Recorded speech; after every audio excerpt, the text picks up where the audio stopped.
най-вероятно ще си загубиш всичките пари, ако не разбереш, че златото е просто един жълт камък, който не произвежда нищо. След 10, след 20 години той няма да стане 2 кг.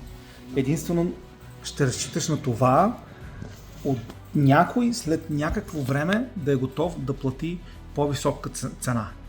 Златото няма да ти плати дивиденд, няма да произведе печалба. Купуваш обаче от друга страна, да кажем, акция, зад нея стои бизнес, който работи, развива се, може да плати дивиденд. Купуваш имот, който от своя страна дава някакъв наем, да речем. Доходността на златото зависи единствено от това дали някой е готов да плати повече за него.